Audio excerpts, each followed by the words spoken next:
This is the Always Direct podcast, and we talk with movers and shakers of this world to learn about the ups and downs they went through to get where they are now. Let's get started with the show. John Rayyan here, and I'm the host of Always Direct podcast, where I talk to top leaders and I ask direct questions on the early days of their journey. I have Jeremy Weiss here, who has done thousands of interviews with successful entrepreneurs, investors, and CEOs, and we have flipped the script today, and he will be interviewing me. Jeremy? John, thank you. I always love talking marketing, especially direct response marketing. I think it's the foundation for any business, and so you are an expert at this. You've done it, you've lived it, you've been in the trenches, and you help others do it. So before we get started, we're going to talk about a specific case study, because I always, when I'm around you, John, I want to pick your brain on direct response marketing. And Sure. You do this for a lot of businesses, but we'll talk about Classic Crust specifically. But just to let people know, this episode is brought to you by Always Direct Mail. You know, if you've gotten, and I've done this, John, if you've gotten a mailer to your house and you look at it and you put it on the refrigerator, because you're like, this is such a good deal, I'm going to go to this place. That's marketing. I'm always seeing the name of that restaurant or gym or whatever, even until I've actually used it. So if you want the engine behind those things, that's what John's company does. They're the easy button for these businesses to market. And, you know, he's done this, like I mentioned, over 15 years. They built 9 pizzerias on the back of direct mail with the exact same method. So check them out at alwaysdirectmail.com. And they help, you know, gyms, restaurants, grocery stores, landscapers, you name it. And so, John, the Classic Crust pizza. Yeah. Okay. How did they hear about you? Well, so one of our marketing strategies, which is kind of fun, the way we do it is we send out a flyer to our to restaurants and pizzerias across the country that is a fake menu to show what the competition can be doing and how effective it really is by grabbing the attention of the pizzeria. So what we do is we created a flyer that said on the front, it had a big picture of a pizza, and it said Vito's Pizzeria, which is just a made-up name. And it says Vito's Pizzeria coming near you, and underneath it says voted 6 years in a row as the best pizza in the country. And we've tweaked it along the way. We even had we had like 1 year free pizza for the first 100 customers. A lot of stuff on the front for the shock and awe value. They're like, they get this, and they go, who is this? Oh, we're kind of worried. Competition, you know, nobody wants competition to open up near them, especially other restaurants. So when they see this, they begin to sweat. So they open it up, freaking out, and it says right on the inside, it said, relax. This is not a real menu. This is not a real restaurant, but your competition is, and this is why you need to use Always Direct Mail to stay in front of your competition, to stay in front of your the people around you, and to stay consistent with your marketing in order to grow consistently and to actually stay ahead of the curve. Because if you're not growing, you're dying. That's our opinion. That I'm sure gets an emotional response. So talk about maybe one of the phone calls you've gotten after someone's received this. Oh, I've gotten so many phone calls. What do they say? Some of the people are like, "Yeah, I just ordered 100,000 menus, so I'm really not needing any menus right now." But I wanted to call you and applaud you on your marketing tactics, because you gave me almost a slight heart attack. And you know, different variations of that, but it happens all the time. But so someone like Classic Crust, so you send it to them. What was their reaction? Well, if he called and he said, "You guys, this is a pretty unique piece right here." He began to laugh quite hard. We went back and forth because, you know, what's interesting is pizzerias. It's a marketing game, all right. So they appreciate most of the time a good marketing strategy. You know, there's always if they don't like your sense of humor, then they shouldn't work with you anyways. Yeah. Right? There's that 5 or 6% of people who get mad, say, "Hey, don't send me any flyers like that." You know, they get pissed. But what are you going to do? I mean, you can't make everybody happy, and if you're trying to, you're going to lose always. Yep. So right. Classic Crust calls you, and they said, "I like it." And then what happened next? Well, now that they say they like it, they sign up that day right away. So they called and said, "Hey, we want to mail out, 2,000 pieces a week. for 10 weeks. We tried to get them to go on the annual program that we have, which is basically we set them up on a system where they mail out menus and postcards weekly, consistently throughout the year. It allows them to stay consistent with the marketing. It allows them to order properly, so they don't have peaks and valleys. It allows them to hire properly, staff, and schedule properly, so they can stay consistent. And then if they do the annual program, they always see an increase of double digits every year in their revenue. But he didn't want to go that far into it. He didn't want to take that leap. He want to dip his toe in the water. He wanted to dip his toe in the water, which is understandable. They're basing their relationship on a fake flyer that we sent out, which is first thing, you got to build that trust. And secondly, the website. So, but after the first 10 weeks that he did it, he was so impressed with the results. I mean, he had a great offer. He had great pictures on the front. What was the offer that he had? Off the top of my head, I think it was a 16-inch one-time pizza for $12.99. Okay. Which, phenomenal. And the pizza looked amazing. So the picture quality was good. There was a compelling offer on the front, and the design was amazing. So those three components and a couple other areas as well on the inside got a really good response. I think he had checked his numbers from the previous year, and he was up over 18%. Wow. Which means huge numbers. I mean, and those 18% increase, those are possibly, many of them are new customers. So now the lifelong value of that is restaurant. They're continuously customers. That's just new customers, and those people can turn into referrals. They can be repeat buyers and everything like that. Well, when you're taking a pizza order, you're collecting some information. If it's online ordering, it's beautiful because you're collecting a phone number, an email, their buying habits. When it's over the phone or when it's walk-in, hopefully you have a loyalty process or you're collecting some information. So, yeah, if you do it right, I mean, the value is unbelievable. And this is why we're pushing restaurants to do direct mail so much, because it's your valuable data that you get to keep. I mean, when you're using these Grubhub and Uber Eats and Postmates and DoorDash, they're laughing at us. They're laughing at you because they're collecting the data. They're getting people to put all their information into their app, and they're charging you whatever 20, 30%. It's ridiculous. Well, also when they go search for it, John, is you come up next to your competitors, right?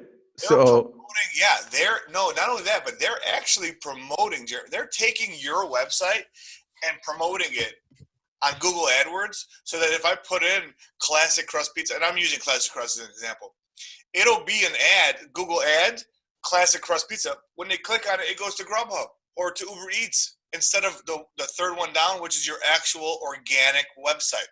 Pretty crazy, if you ask me. I mean, it's robbery, if you ask me. It's so hard to get away from it. I understand, but direct mail or marketing on your own terms allows you to collect that data and keep it and utilize it and expand on it. The only way to survive. Well, diversification is key, right? So if someone's depending on it, it's like, well, you want this channel that you actually own the data. That's huge. And what I love about that story is, John, you eat your own dog food or you eat your own pizza, per se, because you're using direct mail to get direct mail clients. Do you have a specific offer on there? Like it's a shock and awe because they get really concerned, and start sweating that there's a competitor there that has an amazing offer a year for pizza. You could probably play around with that so much and make them sweat, just year free pizza and like a bunch of other things. Do you have any offer for them in there typically, or is it just the shock and awe and then they call you? No, we have basically we have a breakdown of a weekly program that is to fit your budget. Got it. If you're more of a conservative, you don't want to go crazy with your marketing. We have a marketing plan that allows you to mail out 500 pieces a week. Yeah. If you are you're trying to maintain and grow, single digits, you could do 1,000 pieces a week. What's recommended usually? What do you usually recommend to someone? If you're looking to maintain, I recommend 1,000. If you're looking to grow, I say go as much as you can. Go big and go hard. I would say I have customers that do 5,000 a week I have one restaurant in particular that does 10,000 a week, 10,000 flyers per week, and they're already doing 58,000 a week in revenue. 58,000. One pizzeria doing 58,000 a week in revenue, and it's not a full-blown restaurant. It's just like a fast casual restaurant. It's just a 1,500 square foot facility. They have about 8 tables. It's come in, order, sit down, and eat. But because they know the power of direct mail, they won't stop mailing out. And I don't want to say the name because it's not, that's private information. That's fine. Yeah. They're doing 58,000 a week gross, and they don't want to stop. They fluctuate between 4,000 and 8,000 a week for every week of the year. They never stop. Yeah. So I want to break down some of the components of direct mail. You talked about the offer. A strong offer is key, and you help people with that as far as a pizzeria or any establishment. The second part is the mailing. Can we talk about that for a second, though? Yeah, go ahead. Yeah. When it comes to an offer, this is just some general advice. A lot of people already know this, but maybe there's a couple people out there that I can plant a couple nuggets. If you go with always direct or you don't, there's always a couple things you need to factor in. Number one, you want to have an offer that's appealing to as many people as you can, but it's got to be good enough that it stands out from the competition. But you don't want it to be so good that you seem like you're being the Little Caesars of your industry. You're cheapening it, yeah. You're cheapening your product. You look silly when you do that, and your brand value goes down massively. But you can do a lot with pizza and calzones because it's all bread and cheese. So, understanding your food cost is vital. So understanding what your actual cost of goods sold actually is, not what you think it is, not what those round numbers. It's about $1.80. No, you can't do that. You really got to know the numbers, because that way you can factor in. You want to keep your food cost at 25% for the pizza after the coupon is applied, or the calzone. You could really go low on your pricing. Buy one, get one half price on pizzas, or because you want to bring your average check up, but you also want to keep your margins healthy, but you want to provide a great deal for the customer. So we always recommend do not give deals on meat products or poultry products because they're always expensive. We always recommend anything bread products, pizza, calzones, garlic knots, cheesy garlic bread, anything that is very cheap to make. As long as you make your own dough, that's what we recommend. But we can go into that another time. Yeah. I want to do a separate episode, actually, now that you say that, about know your numbers, because I think for any business that's important. And you're obviously, you hit, home and strong on knowing your numbers, because then you can, make offers and just know your bottom line. So the offer, thanks for sharing that. The next part is the mailing. What's your recommendations on that? Because where do they send these things? So there's 10,000 of them. Where do you recommend, Classic Us? How are they saying the current customers, future, a certain region? What do you recommend? Right. So, there's 3 types for any small business. I don't care if it's a salon, if it's a pizzeria, if it's a mechanic shop. You always want to bring in an influx of new customers, and you always want to take care of the existing customers. Okay. Existing customers doing direct mail is expensive because the postage gets it goes up a lot because you have to have a specific list. So you need to take a menu, you need to inkjet the specific address onto it, and it goes through the processing of the United States Post Office. And so all that going together becomes much more pricey.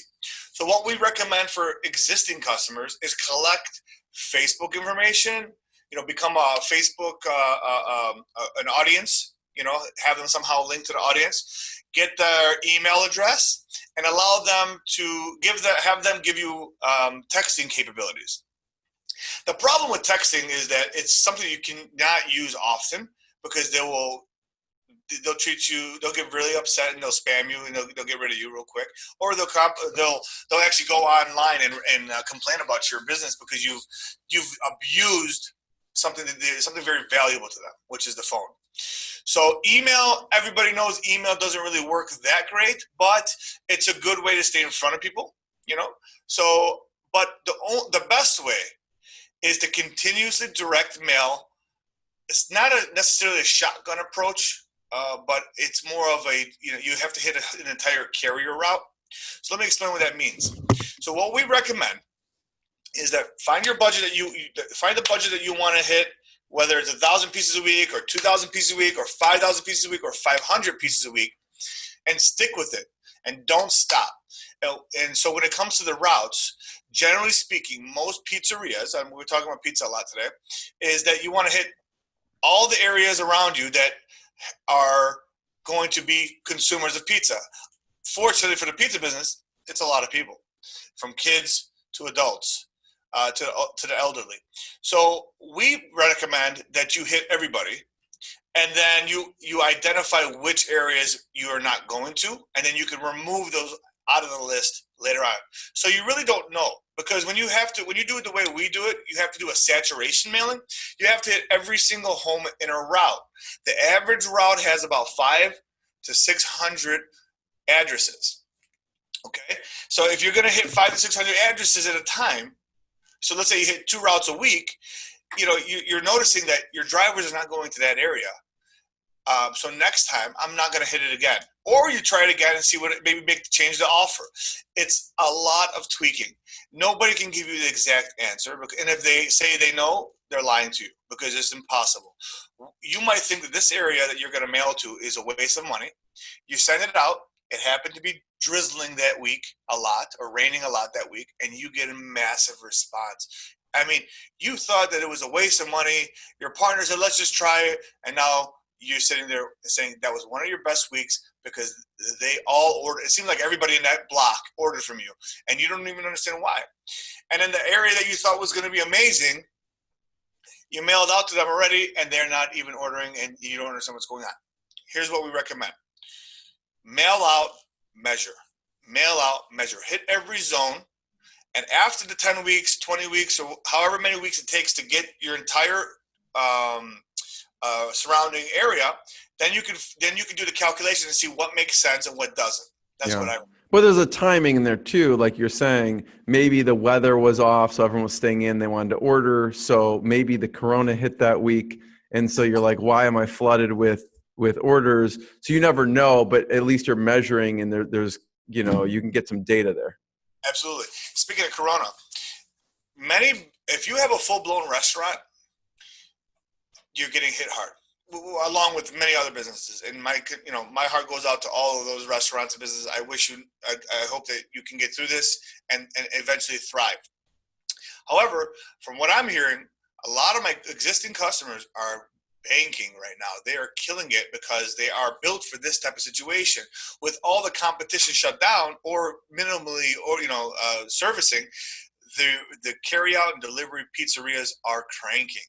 You hear about it online on the news. Domino's, Pizza Hut, all the big chains, they're hiring thousands upon thousands of drivers because they can't keep up with the demand, because 50% of the competition is not working right now. It's amazing. Yeah. Amazing time to gather market share. You should be doubling, tripling up right now. Yeah. Not with us, with somebody. Yeah. John, so what ended up happening with Classic Crust? What'd they end up doing? So they ended up weeks. And they thought they called me up. They called us up and they thanked us. They said it was great, appreciate it, we loved it, it worked. We're gonna ride it out. Well, unfortunately, in this business, it's not something that you could just ride out, right? So he got to a certain level and then he stopped. 3 or 4 months later, he called, all right, you know what, I should have went on an annual program. So he jumped back on the annual program and he continued to market again and again and again. And now every last year he was whatever his numbers were. This year he's up another 18%. And he thinks that it's going to continue, because what happens, let me tell you a little story about a little sample case study that we did. We had mailed out a certain, I think 10,000 menus, okay, for one restaurant. And what we found was, and we put a special phone number on the front of it, which was being tracked, and the coupon codes were unique specifically to these type of coupons. So there was only 2 ways for this customer to order. 3 technically, but it was mainly a carry-out delivery. You walk in, place an order which was very little for this particular place. It was just mostly delivering and carry pickup. Or you went online and ordered, or you called in. If you used the coupon, we knew it because the coupon code had to be read off or put it into the computer, so we can track that. And the phone number, every call was tracked, and it would even track if it was called more than once. So if it was unique, it was one time. If it was not unique, it was many times. So we're not going to talk about the multiple times, but over the course of the first 2 months, after we mailed out the 10,000, the 2 months after that, there was only a 3% response rate, which is still pretty high, which is amazing. But if you waited, we could not get rid of the number because we thought we would be able to get the number away after 4 months, 5 months, 6 months. But if you look almost a year and a half in the future, we finally were able to cut the number out because it was costing us every month and it wasn't the actual number of the restaurant. Do you understand what I'm saying? Yeah. So it came out to be a 6.9% response rate. Wow. Right?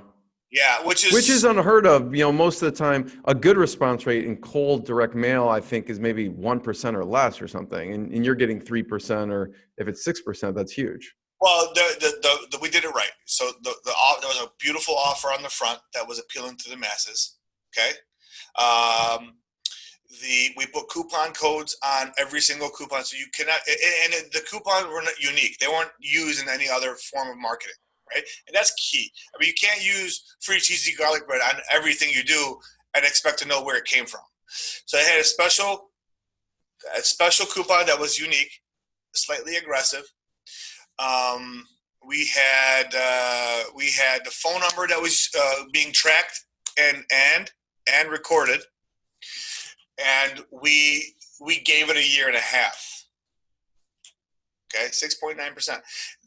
What happens is people get the menu. See, people get the menu. There's going to be a lot of people that order right away. And we did it. And we started this in September, so we did it right before Halloween and the holidays, which is also a busy time. So that's why we also got a much higher response. The weather was really crummy, snowed a lot, rained a lot. So yeah, there were some outside elements that assisted us in getting those numbers, but most people will not attribute the first month or two. They'll attribute this extra sales to the marketing, but after that, they get used to it and they stop thinking that it's coming from the direct mail that they did months ago. And what happens is customers will put it in the drawer and they'll put it to the side, or they'll put it on the fridge, or they'll put it wherever. They'll take it to work. And when it's time to order, they go in there and they look for the coupons, they look for the offers, and unique calls, unique coupon codes over and over and over again, until finally it got to a point where it was too small to keep the number, and we finally disconnected it. But the response was unreal. And if you really track your marketing properly, you'd be really amazed. You wouldn't stop. That's what we. So first of all, John, thanks for having me on. Everyone check out alwaysdirectmail.com for more. Check out more episodes on the podcast because you've had some amazing entrepreneurs in different arenas, and everyone check it out. Thanks, John. Thanks for listening to the Always Direct podcast. We'll see you again next time, and be sure to click subscribe to get future episodes.